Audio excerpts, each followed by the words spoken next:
اهلا بيكم على قناه صحبه الكروشيه. معاكم سلوى الفحام. في الفيديو اللي فات الحقيقه عملنا زينه رمضان، وعملنا كمان وشرحت لكم فكره عامه عن فانوس الحقيقه كنت عاملاه السنه اللي فاتت. اولا احب اشكركم جدا على تعليقاتكم الجميله، واحب اشكر كل اللي حاول ينفذ الزينه وفعلا نفذها جميله جدا جدا، وهلنا على الجروب وان شاء الله يعملوا الفانوس وبرضه يطلع جميل باذن الله. اللهم بلغنا رمضان باذن الله. كتير بقى الحقيقه طلبوا مني ان احنا نعمل فانوس يكون بسيط، وفي نفس الوقت ما يحتاجش بقى موضوع الهيكل اللي احنا اتكلمنا عنه المره اللي فاتت ده. فانا فكرت الحقيقه في نموذج يكون بسيط جدا وفي نفس الوقت جميل قوي. لقيت الفكره دي الحقيقه عملتها وعجبتني، واعتقد ان شاء الله انها تعجبكم وتبقى بسيطه باذن الله. الفكره كلها بتعتمد على ايه؟ بتعتمد على البطرمان. يعني انا دورت عندي كده لقيت بطرمان زي كده، شكله جميل جدا. يعني هو اصلا اما اول ما هيتحط كده شكله فانوس. فهي الموضوع بسيط جدا، بطرمان بس. ملاحظه مهمه، يعني يا ريت ما يكونش ازاز، خلوه بلاستيك كده او باغ زي كده افضل بكتير. يعني بلاش ازاز عشان بس عنصر امان للولاد. اوكي، فاتفقنا بطرمان زي كده. هنزين الجوانب بالوحدات زي كده، ومن فوق الحقيقه انا فكرت وعملت لكم الجزء اللي فوق ده جميل جدا، يعني مش محتاج اي دعامه ولا حاجه. احنا ما نعمله هيبقى متماسك كده وهيبقى شكله ظريف باذن الله. بيعتمد على ايه بقى الفانوس ده، او هيتعمل ازاي؟ زي ما قلنا هنبقى محتاجين بطرمان زي ده او اي شكل تاني. يعني حتى لو عندك اي شكل تاني يكون زي ده بلاستيك، الجزء اللي فوق ده هيتناسب مع اي بطرمان يكون عندك باذن الله. ومن تحت هتعملي اي وحدات ممكن تعمليها بنفس الشكل برضه، هتبقى ماشيه معاه. لو هو بيضاوي او مدور مفيش مشكله خالص، لان طبعا الكروشيه الخيط بيمط معانا هيظبط معانا على الشكل اللي عندك. اوكي، ما تغلبيش نفسك يعني وتدوري على نفس النموذج ده. تمام، يبقى احنا هنحتاج بطرمان زي ده. هنحتاج بعض ال يعني الخرز كده او الحاجات اللي ممكن نزين بيها الفانوس بعد ما يخلص ان شاء الله. هنحتاج سلك زي كده عشان هو ده اللي هنزين بيه من فوق، او هيبقى هو ده اللي هنعلق بيه الفانوس من فوق زي كده. تمام، حوالي طوله 23 سنتي. وهنحتاج كمان بنسة، اللي هي بنسة الكهرباء دي كده، ومسمار صغير عشان احنا عايزين هنخرم هنا كده خرمين عشان ندخل السلك ده من خلالهم. هنشوف ازاي. فلو عندك كاويه اوكي ممكن تخرميهم بالكاويه.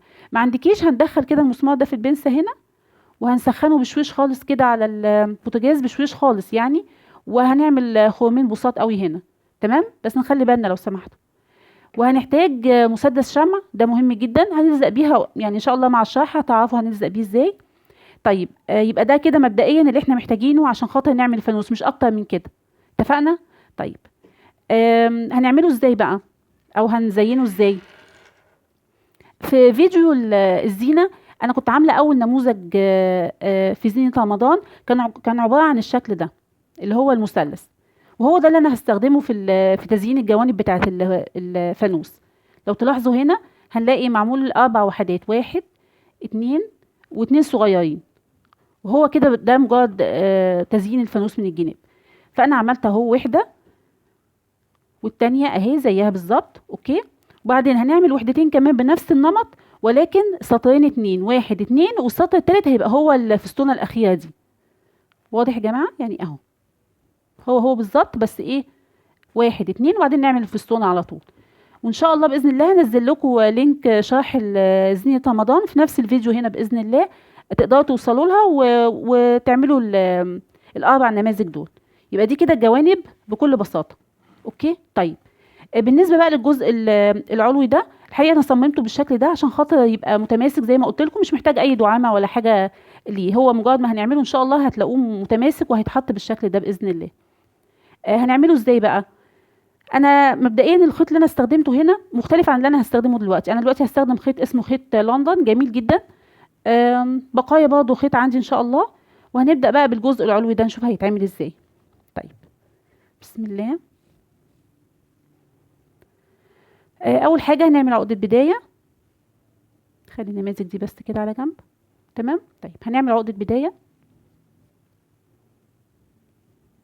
انا هستخدم هنا ابرة يا جماعة مقاس 5. وليه مقاس 5؟ يعني مقاس 5 بالنسبة لي ده صغيرة جدا بالنسبة للخيط ده، بس انا حابة كده عشان خاطر ايه، احنا قلنا عايزين الجزء ده يبقى متماسك كده، فعشان كده هستخدم ابرة صغيرة شوية. تمام، طيب هنعمل عقدة بداية بسم الله. هنعمل ايه؟ هنعمل 11 سلسلة.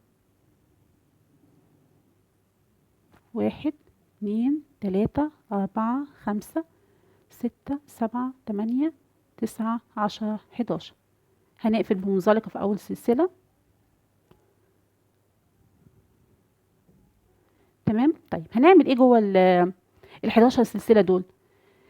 هنعمل 8 فيشات. الفيشاره بتتعمل ازاي يا جماعه؟ اول ما نعملها مع بعض سهله جدا ان شاء الله. هنعملها ازاي؟ هنرتفع 3 سلسله كاول عمود، 1 2 3. الفيشاره اللي هنعملها دي هنعملها بخمسة عمود. اوكي. هنعملها ازاي تاني؟ ادي ارتفعنا 3 سلسله كاول عمود، هعمل جنبها 4 عمود عشان يبقوا في النهايه كانهم 5 عواميد. 1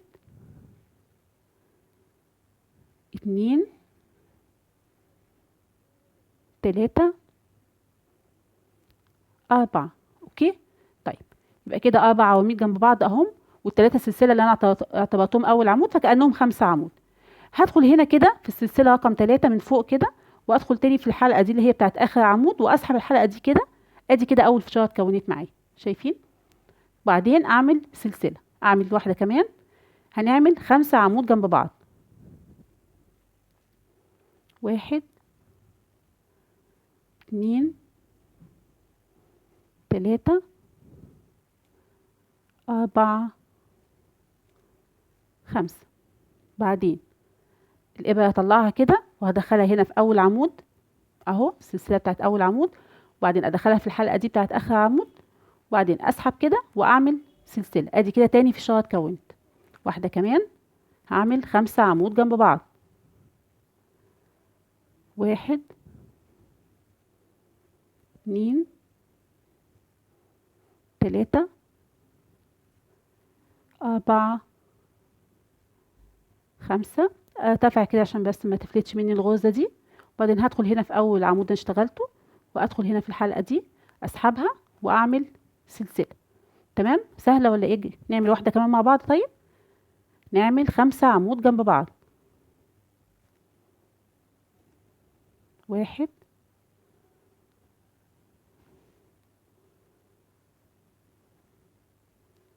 2 3 4 5. 5 عمود اهم جنب بعض. تمام. العمود الاول اهو، هدخل الابره كده، وبعدين ادخلها في الحلقه دي كده، واسحب الحلقه دي كده، وبعدين اعمل سلسله، وبعدين اعمل سلسله. كده عملنا كام فشار؟ 4. هنعمل 4 كمان جنبهم، يعني يبقوا 8 فشار جوه الحلقه اللي احنا عملناها دي، ونرجع نكمل باذن الله. كده عملنا 8 فشارات اهم، 2 4 6 8. نقفل بقى السطر دوت. هنقفل بغرزه منزلقه في السلسله بتاعه الفشاره الاولى كده. يبقى كده خلصنا السطر الاول. تمام. طيب السطر التاني محتاجه اكون بين الاتنين فشاره دول في الفراغ ده، فهدخل كده واعمل منزلقه، بس بدل ما اسحب اللون النبيتي ده هسحب اللون الابيض، لان انا عاوزه اعمل ايه؟ اشتغل باللون الابيض. فهسحب كده اللون الابيض. تمام. وبعدين اعمل سلسله وابتدي اشتغل. وقبل ما اشتغل عشان اخلص اللون النبيتي ده انا مش عايزاه تاني، هقصه كده واقلضم الخيطين دول ببعض عشان نثبتهم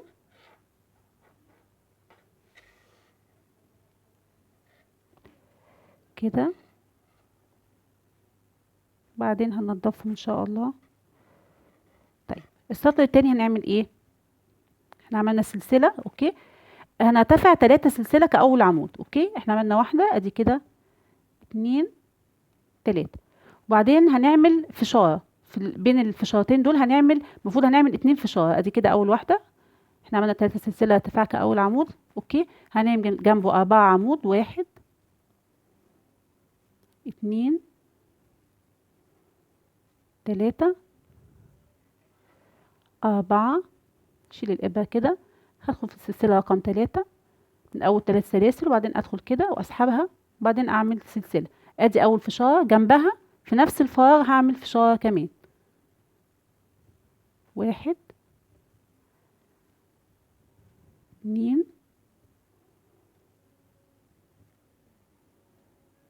3 4 5. اشيل الابره بتاعتي، هدخل هنا في اول عمود، تمام، وادخل هنا واسحب واعمل سلسله. كده عملنا 2 فشار في الفراغ اللي بين اول 2 فشار من السطر الاول. نفس اللي هعمله ده هعمله بين كل فشار في كل 2 فشار، يعني هنا في الفراغ ده اللي بين الفشارتين دول شايفينه اهو، هنعمل 2 فشار. خلاص عرفنا بتتعمل ازاي. 1 2 3 4 5. وبعدين هروح هنا عند اول عمود، ادخل كده بالابره بتاعتي وادخل هنا واسحب واعمل سلسله، وفي نفس الفراغ هعمل كمان فشار. 1 2 3 4 5. اول عمود فين اهو، ادخل هنا واسحب واعمل سلسله. تمام. طيب يبقى السطر التاني كله هنعمله بالشكل ده، هنعمل السطر التاني كله بالشكل ده. السطر الاول خلاص عملناه، السطر التاني بين كل 2 فشار هعمل 2 فشار. نكمله بقى ونرجع باذن الله. تمام كده عملنا السطر التاني. هنقفل بغرزه منزلقه في السلسله بتاعه الفشار الاولى، وبعدين محتاجه برضو ابقى بين اول 2 فشار، فهدخل هنا كده واعمل منزلقه، بس طبعا هسحب اللون برضو التاني لان انا عايزه اكمل باللون الازرق. اتفقنا. فهسحب اللون الازرق كده، وبعدين اعمل سلسله واقلب الشغل بتاعي، وهقص بقى الخيط الابيض مش عايزاه خلاص. تمام. وهلضم الخيطين دول ببعض، الازرق والابيض، اخلطهم كويس عشان بس ايه ما يفكوش. بعدين ان شاء الله ايه هظبطهم في نهاية الشغل. طيب السطر الثالث هنعمل ايه؟ في السطر الثالث هنشتغل بين اول 2 فشار هنا كده، هنشتغل 2. اوكي. وبعدين في الفراغ اللي بعد كده هنشتغل فشارة واحدة، وبعدين فشارة بعدين 2. يعني همشي بتسلسل 2 1 1 1. اتفقنا. نشتغل كده مع بعض ونشوف. ارتفعنا سلسلة، ودي كده 2 ودي كده 3. اتفقنا. وبعدين هنعمل جنبها هنا في نفس الفراغ ده 4 عمود، 1 2 3 4. اوكي. هدخل هنا في السلسلة رقم 3 وادخل في الحلقة دي كده واسحبها واعمل سلسلة، يبقى دي كده اول فشارة. جنبها في نفس الفراغ هعمل كمان من فشارة من 5 عواميد، 1 2 3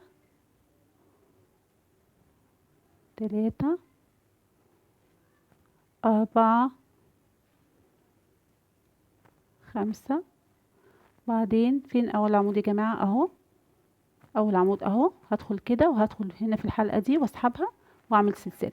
يبقى بين اول 2 فشار عملنا 2 فشار، في اللي بعدها هنعمل واحدة بس، في الفراغ ده هنعمل فشارة واحدة بس. 1 2 3 4 5. وبعدين اهو كده خلاص متهيألي بقت سهلة. هنعمل سلسلة في الفراغ اللي جاي ده كمان، هنعمل فشارة واحدة بس كمان. 1 2 3 4 5. ادي اول عمود، ادخل هنا وادخل هنا واسحب كده واعمل سلسلة. وبعدين في الفراغ اللي جاي ده هعمل كمان فشارة واحدة بس. 1 2 3 4 5. فين اول عمود اهو كده، وادخل هنا واسحب كده واعمل سلسلة. وبعدين كده احنا عملنا ايه؟ عملنا 2 1 1 1. نكرر تاني بقى، هنعمل 2 1 1 1. يعني السطر التالت ده هيمشي بالتسلسل ده، اتنين فشارة فشارة فشارة فشارة، يعني هنا هو في الفراغ ده هنعمل اتنين فشارة، وبعدين واحدة واحدة واحدة وهكذا. نكمل السطر التالت. كده تمام، عملنا السطر التالت. هنقفل بقى بغرزة منزلقة في السلسلة بتاعة الفشارة الأولى هنا كده. وبعدين أنا محتاجة أكون في الفراغ اللي بين أول اتنين فشارة من السطر التالت، فهعمل منزلقة جوه نفس الفراغ. طبعا أنا هشتغل بنفس اللون، فخلاص مش هغير الألوان تاني. هنعمل ايه دلوقتي؟ هنشتغل السطر الرابع ازاي؟ هنشتغل اتنين واحد واحد واحد واحد. اوكي، يعني بين اول اتنين فشارة هنعمل اتنين، وبعدين هنعمل تلاتة فشارة، واحد اتنين تلاتة اربعة. اوكي، وبعدين نعمل تاني اتنين فشارة، نشتغل كده. يعني هنا نرتفع واحد اتنين تلاتة، وهنبتدي نشتغل اول فشارة، واحد اتنين تلاتة اربعة. وبعدين هدخل هنا في اول سلسلة واسحب واعمل سلسلة، تبقى دي كده اول فشارة في الفراغ. هنعمل واحدة كمان في نفس الفراغ، واحد اتنين تلاتة اربعة خمسة. بعدين اول عمود اهو، ادخل كده وادخل كده هنا واسحب واعمل سلسلة. يبقى بين اول اتنين فشارة من السطر التالت عملنا اتنين فشارة. هنا بقى نبتدي نعمل واحدة فشارة واحدة بس، واحد اتنين تلاتة اربعة خمسة. اول عمود اهو، ادخل هنا كده واسحب واعمل سلسلة. بعدين الفراغ اللي جاي ده، واحد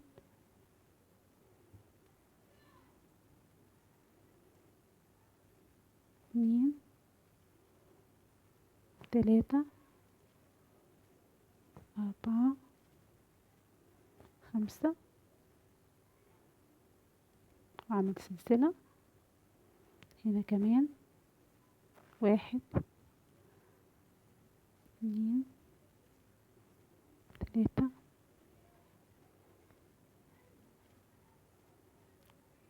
اول عمود اسحب اعمل سلسلة. كده عملنا ايه؟ اتنين، واحد اتنين تلاتة، كمان واحدة هنا، واحد اتنين تلاتة اربعة خمسة. احنا دلوقتي عملنا ايه؟ شايفين اصلا ابتدى بقى الشكل يعمل ازاي يا جماعة؟ وده كان الهدف الحقيقة، يعني انا صممتها بالشكل ده بحيث تدي الشكل زي طاقية او بيضاوي كده، عشان لما نحطها هنا هتلاقوها متماسكة ان شاء الله، وشكلها ظريف جدا بإذن الله. يبقى السطر الرابع هنشتغله ازاي؟ هنشتغله اتنين فشارة، وبعدين واحد اتنين تلاتة اربعة، ونكرر تاني اتنين فشارة اربعة، اتنين فشارة اربعة. نكمل السطر الرابع بإذن الله ونرجع نشوف هنعمل ايه. كده خلصنا السطر الرابع. هنعمل منزلقة هنا في السلسلة بتاعت أول فشارة، تمام. وبعدين هعمل منزلقة جوه الفراغ اللي بين اتنين فشارة كده، عشان ابتدي اشتغل السطر رقم خمسة. اوكي، السطر رقم خمسة هشتغل ازاي؟ هعمل بين اول اتنين فشارة هنا اتنين، وبعدين واحد اتنين تلاتة اربعة خمسة، وبعدين اتنين خمسة. يعني يعني زي ما انتوا شايفين كده، ادي هنا اتنين فشارة، منهم اتنين اتنين، دايما بيبقى الصف ده كله كده اتنينات. اوكي، يبقى احنا دلوقتي زي ما قلت لكم هنبدأ هنا اهو كده، هنعمل اتنين، وبعدين واحد اتنين تلاتة اربعة خمسة، وبعدين اتنين، واحد اتنين تلاتة اربعة خمسة، وبعدين هنا اتنين، واحد اتنين تلاتة اربعة خمسة، وبعدين هنا اتنين، واحد اتنين تلاتة اربعة خمسة، وهنقفل السطر بتاعنا. تمام، يبقى ده كده هيبقى السطر بإذن الله رقم خمسة. نعمله مع بعض كده.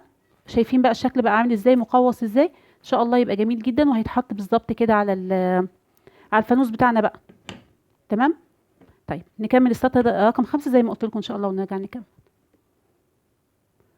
كده خلصنا السطر الخامس. شايفين يا جماعه شكلها بقى جميل ازاي؟ شكلها بقى جميل جدا. فاضل بقى حاجه بسيطه جدا، هو هنعمل ايه؟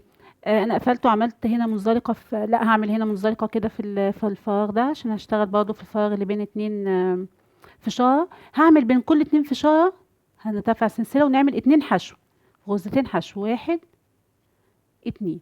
هنا هنعمل 2 حشو، 1 2. بين كل 2 فشاره هنعمل 2 حشو، 1 2. تاني اهو، 1 2. بين كل 2 فشاره هنشتغل 2 حشو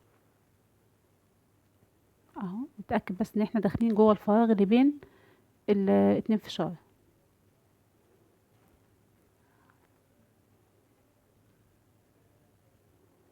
ماشي كده، هنخلص السطر كله بين كل 2 فشار 2 حشو. اوكي تمام كده. هنقفل بغرزة منزلقة في اول حشو احنا عملناها. يبقى كده السطر ال الاول يعني من غرز الحشو عملناه. هنعمل سطرين كمان فوق كل غرزة حشو غرزة حشو. يعني انا دلوقتي هرتفع سلسلة وفي نفس الغرزة هعمل غرزة حشو، وفوق كل غرزة حشو هنشتغل غرزة حشو بالشكل ده. فوق كل غرزة حشو هنشتغل غرزة حشو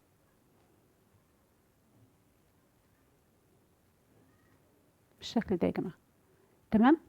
يبقى انا دلوقتي هعمل السطر ده فوق كل غرزة حشو غرزة حشو، ونعمل سطر كمان. تمام. تمام كده، عملنا سطرين حشو تاني فوق السطر الاولاني اللي احنا كنا عاملينه. هنقفل بمنزلقة في اول غرزة حشو احنا عاملينها. كده خلاص خلصنا الجزء ده. هنقص الخيط ونعمل سلسلة ونشد كده كده. تمام. هننضف الخيط ده طبعا. شايفين بقى شكلها جميل ازاي يا جماعة؟ لما نحطها بقى على الفانوس كده بسم الله هنلاقيها شكلها كده. ايه رأيكم؟ شايفين جميلة قد ايه؟ عشان كده بقول لكم هو اصلا شكله فانوس، يعني من غير ما نبذل فيه مجهود هو شكله فانوس. فالجزء ده كده عايزين بقى من جوه تحشوه فايبر او حاجه عشان يبقى متماسك اكتر. مفيش مشكله، بس هو زي ما انتم شايفين مش محتاج حاجه. هو يعني الخيط مخليه شكله جميل جدا. انا قلت لكم ان انا اشتغلت اللون النبيتي والابيض ده بخيط اسمه لندن، لكن الخيط الازرق ده الحقيقه خيط اسمه اس اند جي. اوكي. ومشي الحال يعني زي ما قلت لك، عشان كده بواقي الخيط اللي عندك هتستخدميها هيمشي الحال، مش هيبقى فيه اي مشكله. تمام. طيب يبقى احنا كده عملنا الجزء العلوي ده. وهنا طبعا الفراغ ده احنا سايبينه علشان هنغلف دلوقتي السلك ده كده. وزي ما قلت لكم هنخرم خرمين وهيبقى هو ده هندخله من هنا. هوريكم ازاي ان شاء الله. طيب يبقى احنا عملنا الجزء الاول دلوقتي. طيب الجوانب بقى هنظبطها ازاي؟ خلاص احنا اتفقنا ان احنا هنروح على طول على فيديو زينة رمضان، وهتعملوا لنا 4 وحدات زي كده. هيتشبكوا ازاي بقى ال4 وحدات دول؟ شوفوا كده معايا.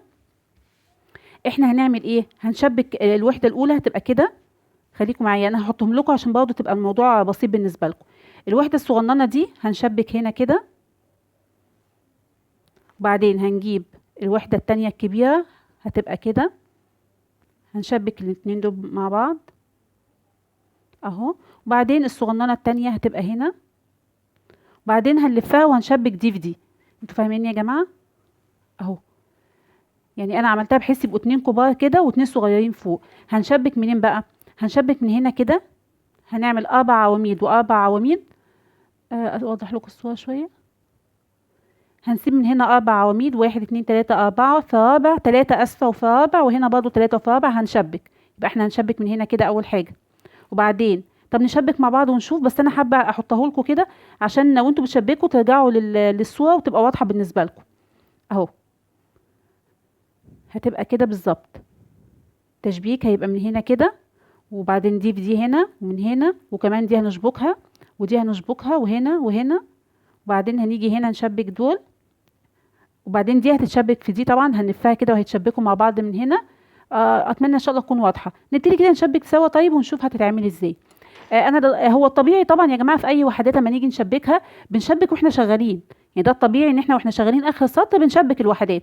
بس الحقيقه عشان اوضح لكم الصوره اكتر وتبقى واضحه بالنسبه لكم حبيت انهي الوحدات كلها. معلش هنشبك بالابره والخيط العاديين. بس طبعا في اي شغل مش بنشبك كده، بنشبك واحنا شغالين. وان شاء الله هعمل لكم فيديو لطريقه تشبيك مختلفه لوحدات كتيره باذن واحد احد ان شاء الله. يبقى احنا دلوقتي هنشبك الوحدات دي عشان هي دي هتبقى الجوانب بتاعت ايه، بتاعت الفانوس بتاعنا الجميل ده. انا ضممت الخيط اهو. اول حاجه هنشبك الاتنين دول ببعض. بصوا زي ما هما كده هنمسك دول هنحطهم كده مع بعض هنعد 1 2 3. هنا دي رابعة اهي، بس هقعدها كده تمام. وهنا هنسيب 3 عواميد، 1 2 3، وفي العمود الرابع برضو ادخل كده واشبكهم بقى في بعض.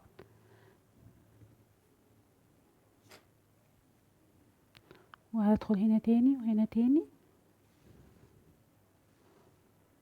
بالشكل ده كده اتشبكوا تمام. يبقى ده اول جزء شبكناه زي ما احنا شايفين كده. المفروض ان انا هشبك ايه دلوقتي؟ هشبك هنا النبيتي دي، هعد من هنا 3 عواميد، هعد من هنا 3 عواميد، وفي الرابع من هنا اوكي هشبك، وهنا برضه هعد 3 عواميد، وفي الرابع ده هشبك دي في دي معايا يا جماعه اهو.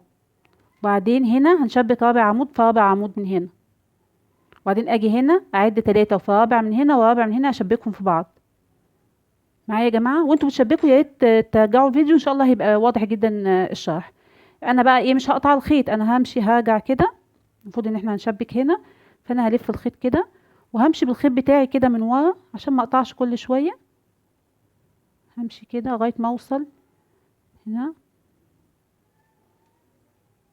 كده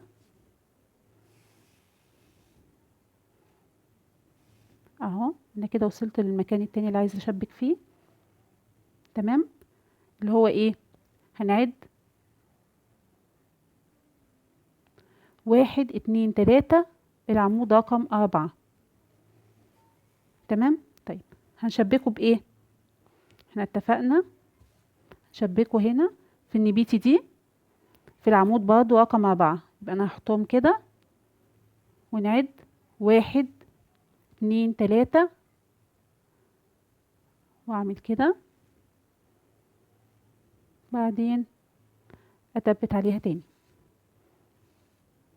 يبقى احنا كده نرجع نشوف تاني عشان ما نتلخبطش. احنا كده شبكنا مظبوط. طيب هنرجع من ورا برضو، من ورا الشغل هنمشي كده لغايه ما نوصل هنا للعمود رقم 4. نشبك 4 ده في العمود الرابع من هنا، اتفقنا. ونرجع تاني من ورا الشغل كده نعد 1 2 3 العمود كده رقم 4 ده، العمود رقم 4 من هنا مع العمود رقم 4 من هنا بالشكل ده تمام. يعني انا هرجع كده اهو.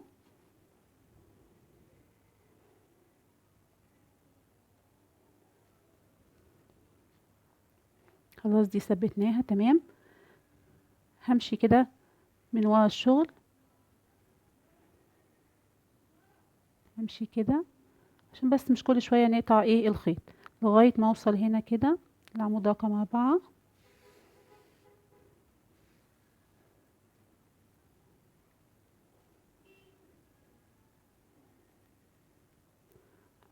واحد اتنين تلاتة اربعة هو ده كده. ومن هنا هنخش في العمود رقم 4، 1 2 3 اهو هو ده تمام اهو.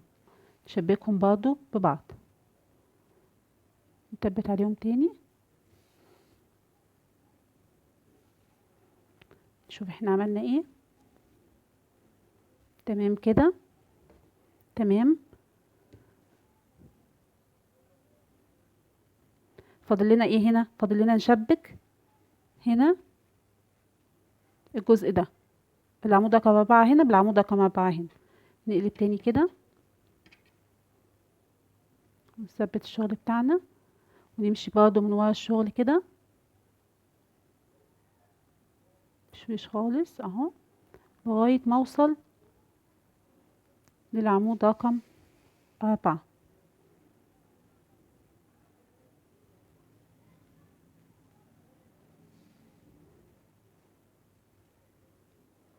نشوف فين العمود رقم 4 هنا. 1 2 3 4 هدخل كده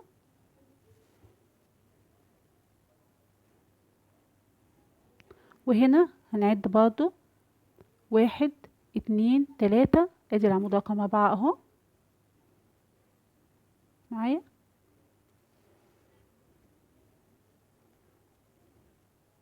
ونثبت عليهم تاني.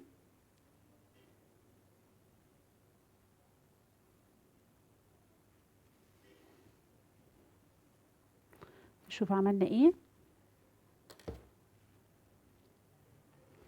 شايفين كده شبكنا اول المثلث الكبير ده مع المثلث الصغير ده، اتشبك كده مظبوط خلاص. فاضل ان احنا نشبك هنا اهو بنفس الطريقة برضو زي ما اتفقنا. هنعمل ايه؟ خلي بالكم معايا يا جماعة. هنشبك هنا، هنعد 1 2 3 في العمود الرابع، وهنا العمود من هنا 1 2 3 4 من هنا كده بالظبط هنشبكها. ومن هنا العمود اللي في النص اللي هو رابع هنشبك. ومن هنا هنعد 1 2 3 رابع من هنا ورابع من هنا هنشبكه. اوكي خلاص شبكنا هنا. نرجع نجيب بقى المثلث ده ونحطه هنا ونشبك بنفس الطريقة. بنفس الطريقة اهو. من هنا نعد 1 2 3 هنا رابع وهنا رابع نشبكهم. هنا اللي قدام بعض نشبكهم اللي هو رابع من هنا ورابع من هنا، عشان احنا هنا عندنا 7 عواميد. وبعدين هنا هنعد 1 2 3 4، وهنا هنعد 1 2 3، وفي رابع هنا هنشبك برضو. وبعدين هنقفلها بقى مع بعضها كده وهنعمل نفس الطريقة. في الآخر هتبقى عاملة زي حلقة مع بعضها كده. هشبكهم إن شاء الله على الوضع دوت، ونرجع نكمل بإذن الله الفانوس بتاعنا. بسم الله الرحمن الرحيم. شبكت خلاص زي ما قلت لكم يا جماعه اهو كده مثلثين كده، الكبار قدام بعض والصغيرين هنا. نشوف بقى هيبقى في الفانوس ازاي. هنشيل بقى الجزء ده كده. احنا هنخلي الجزء الابيض في المثلثين البيض الكبار هما اللي من تحت كده. انا هدخل كده بكل بساطه خالص اهو. بسم الله. شايفين هو مظبوط ازاي على اهو. تمام. شايفين شكله قد ايه جميل. تمام. والجزء دوت هننزل بس دي شويه كده، وبعدين نركب الجزء ده تاني كده. وبعدين هنظبط بقى الجزء ده. هنظبط كده وهقول لكم هنعمله ازاي بمسدس الشمع كده، عشان بس يبقى فيه شكل فستونة باين من فوق كده. شايفين قد ايه شكله جميل. طيب فاضل ايه؟ نعمل ايه دلوقتي؟ احنا هنا هنحتاج بس نخرم كده هنا في المكان هنا وهنا. اوكي زي ما قلت لكم هنمسك البنسة ونخرم الخرمين دول، ونرجع نكمل ان شاء الله بقى الفانوس، نشوف هنعلق ازاي العلقة بتاعته. تمام. طيب بسم الله الرحمن الرحيم. انا خرمت زي ما قلت لكم هنا كده الجزء ده هنا، عشان نحط هنا السلك زي ما قلت لكم اللي هيبقى هنعلق بيه الفانوس. هو ده السلك اللي احنا هنعلق بيه الفانوس. انا هشتغل حواليه كده غرزة حشو بالخيط اللي انا حابة اللون بتاعه يكون هو ده اللون الجزء اللي بنعلق بيه. فهعمل كده هربطه هنا كده. تمام. طيب وبعدين بالابرة بتاعتي هاخد الخيط ده كده هنا،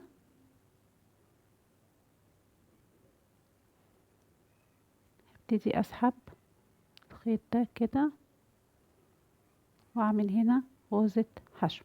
تمام. وابتدي اشتغل حوالين السلك كله غرز حشو بالشكل ده كده، واخده الخيط ده معايا عشان اثبته.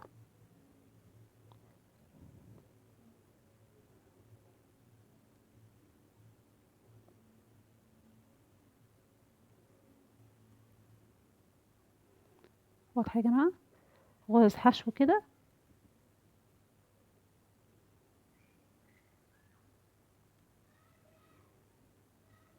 طبعا ممكن تبقى صعب عليكي شويه، بس يعني بشويش خالص هتبقى حلوه ان شاء الله.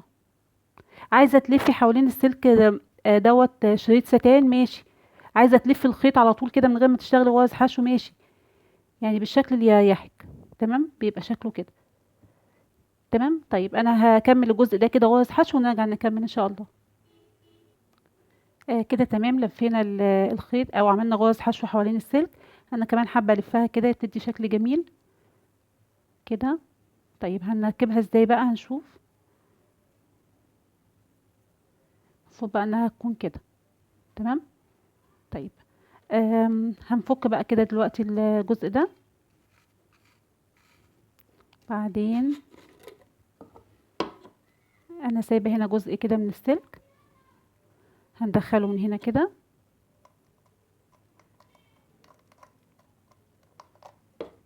تمام. والجزء التاني او الطرف التاني هلفه برضو وادخله هنا.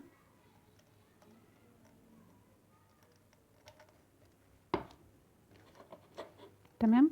طيب وبعدين هحاول بالبنسة بتاعتي، البنسة كده، وهدخل هنا واحاول امسكهم مع بعض والفهم. الاول اقربهم بس كده، بعدين الموضوع يعني صعب سنة، بس ايه يعني عايزة تستعيني بحد في الموضوع ده مفيش مشكلة. بسم الله.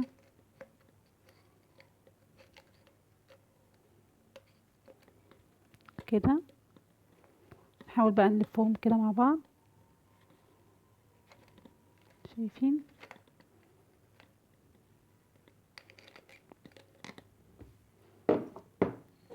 هتقولوا لي انا سايباه طويل ليه كده؟ انا سايباه طويل كده لان في جزء طبعا اللي جوه ده كله هيبقى يعني محتاج طول، هتشوفوه دلوقتي لما نيجي نركب. كده خلاص اتثبتت. انا بقى هضمها كده وهركب هنا كده الجزء بتاعنا.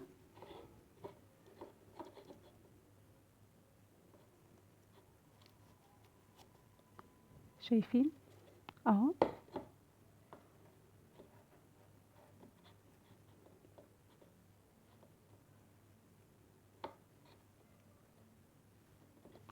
زي ما انتم شايفين كده هظبطه ان شاء الله.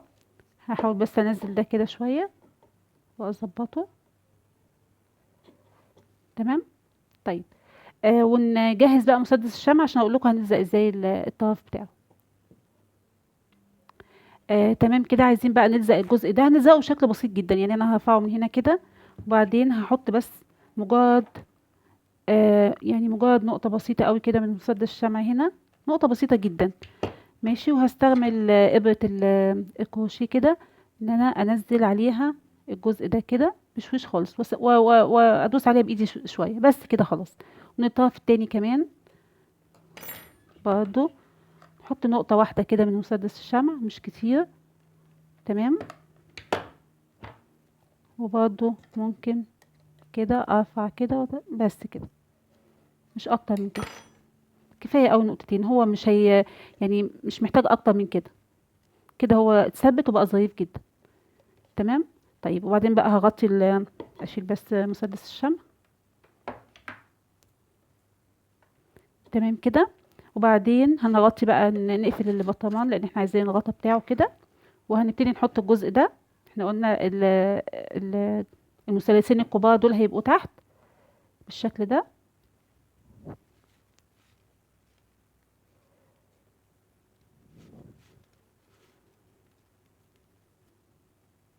نحاول بقى نظبط. الفستونات دي انا بحبها تبقى فوق كده الشكل اللي احنا عاملينه.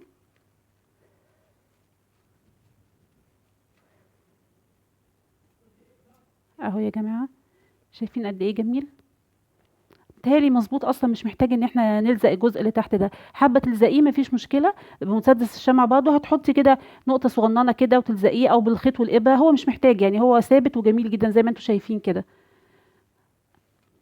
كده ايه رايكم فيه بقى؟ اتمنى يا رب يكون عجبكم. طبعا انت هتزينيه بقى زي ما انت عايزه، يعني هتستخدمي هنا زي ما انت عايزه خرز او اي حاجه تزيني بيها. دي حاجه طبعا ترجع لذوقك انت، زي ما انا عامله هنا في الفانوس ده كده. يعني بشكل بسيط كده حطيت حاجات بسيطة. عايزة اقول لك كمان فكرة ظريفة جدا. انت ممكن فانوس قديم يكون عندك وتاخدي منه اللمبة اللي جوه يعني هي بيبقى ليها جزء كده خاص بيها فيه بطارية او حجارة اسفة، تاخديها وتركبيها في الغطا من جوه هنا وهينور وهيبقى جميل جدا جدا. بس انا الحقيقة مش متاح عندي الموضوع ده دلوقتي، وحبيت اعمل لكم الفيديو بسرعة لان الحقيقة طلبوه مني كتير جدا جدا، وانا الحقيقه يعني ما اقدرش تطلبوا مني حاجه وما اعملهاش، فحبيت بسرعه انفذ لكم كده واصمم لكم فانوس على ذوقي بحيث ان شاء الله تعملوه وتلحقوا تعملوه كمان على رمضان. اتمنى من ربنا تصميم الفانوس ده يكون عجبكم. والله انا ما فكرت فيه وبعد ما عملته عجبني جدا جدا. اتمنى يا رب يعجبكم، واتمنى تفرحوا بيه وتعملوه وتفرحوا ولادكم بيه باذن الله. واي سؤال انا معاكم على جروب صحبة الكروشيه، تحت امركم في اي سؤال. عايزه بقى اشوف الزينه وعايزه اشوف الفوانيس، عشان ان شاء الله هنعمل مسابقه ونختار كده احسن فانوس لرمضان ان شاء الله. اشكركم لمتابعتكم لينا، وان شاء الله لو فيديو عجبكم، لو شرحي بيعجبكم، اتمنى تعملوا لايك وسبسكرايب للقناه عشان توصل لكم كل فيديوهاتنا الجديده. شكرا، ونتقابل على خير دايما يا رب في فيديوهات كتيره جايه. والسلام عليكم ورحمه الله وبركاته، كل سنه وانتم طيبين، وان شاء الله رمضان كريم.